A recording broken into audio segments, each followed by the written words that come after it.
Bhagavad Gita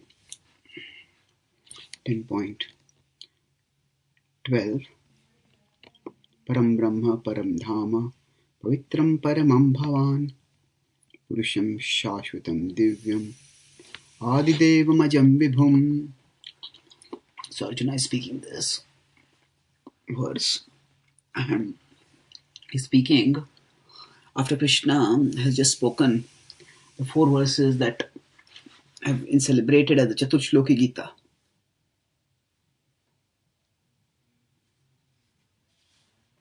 And Krishna states here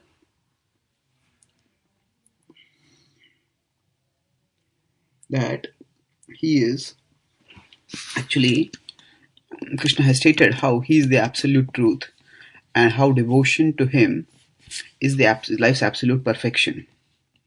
So having said that, now Krishna has paused. Krishna has, in one sense, concluded this phase of the discussion, and Arjuna, recognizing that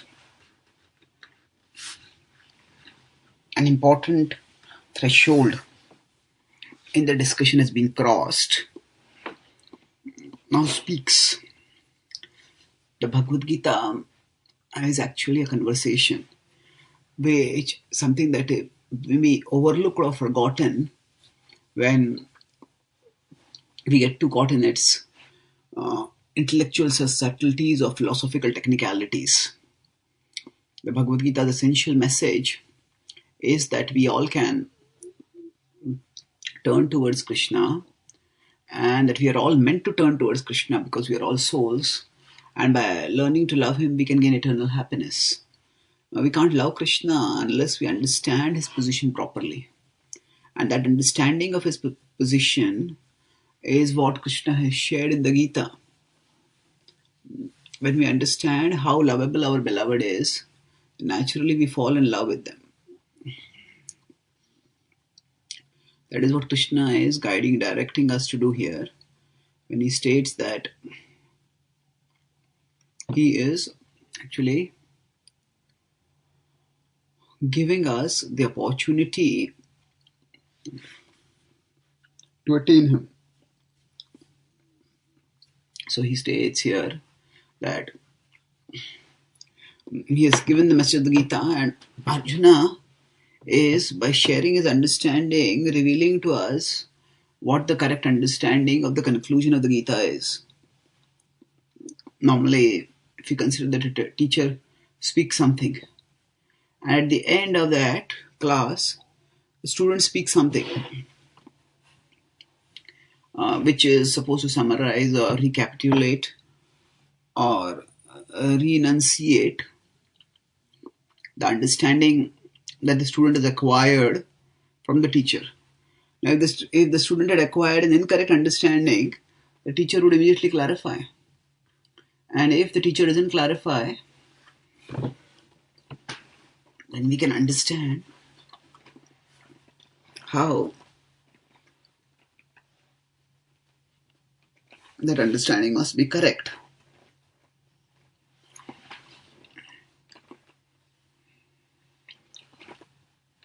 So herein, Krishna states that he is the absolute truth, and Arjuna reiterates that understanding, thereby confirming that Arjuna has got the correct understanding. The Bhagavad Gita may discuss diverse subjects, but there are, amidst all those diversities, some essential points. And those essential points are what Krishna states over here.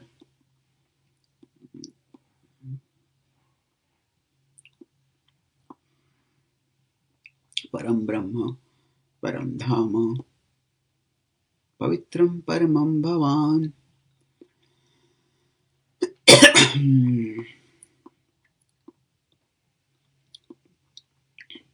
The Brahman is considered often the absolute truth.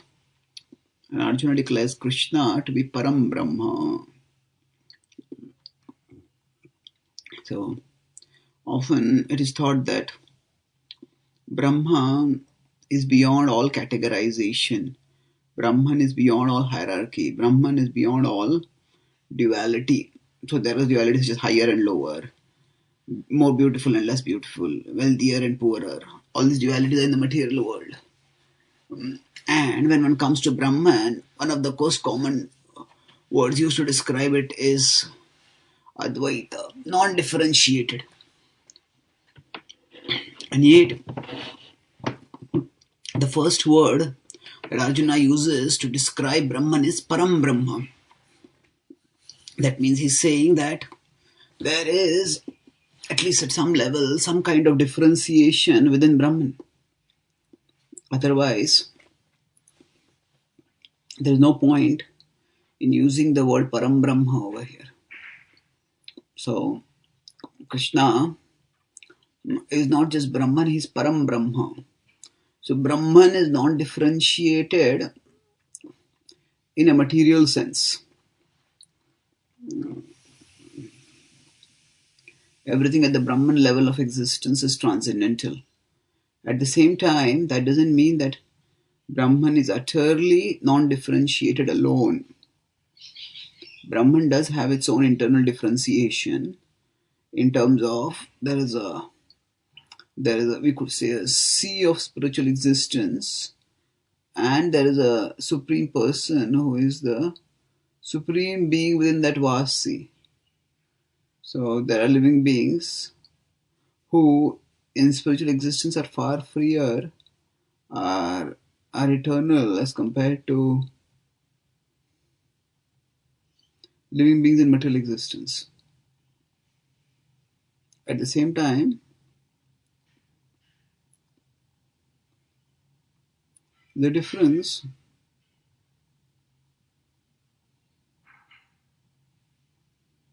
in the sense that they impersonalists glorify Brahman alone. Is Krishna, the Bhagavad Gita just talk about Brahman, but then moves on to talk about Param Brahma.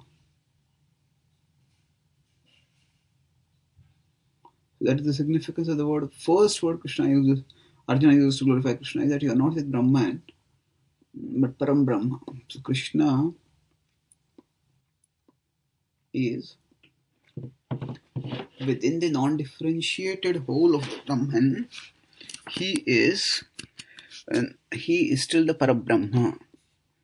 And understanding this enables us to focus on Krishna in an intelligently focused way. That means we devote ourselves to Krishna, we become attracted to Krishna, knowing that he is transcendental to transcendence. Another word that is used here is Param Brahma. Another word that is often used to describe the absolute truth is Parat Paratattva.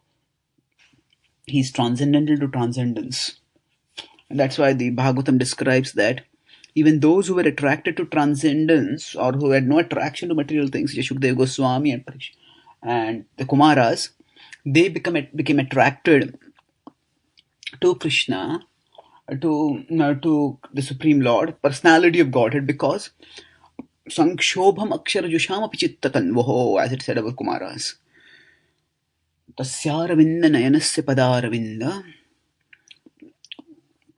So the Tulsi from the lotus feet of the Lord entered into the nostrils of the Kumaras. They became attracted to Krishna, to the Supreme Lord, and they were agitated from their impersonal conception. Nothing material could have agitated them, yet the Lord agitated them. Therefore, his agitation is not material, it is transcendental.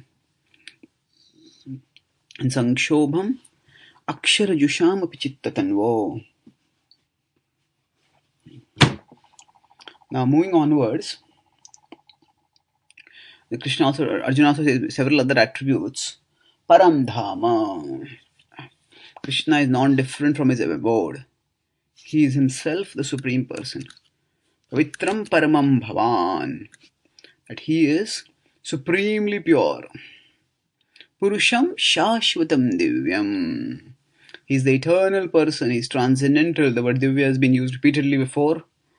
And especially Janma Karma Chime Divyam.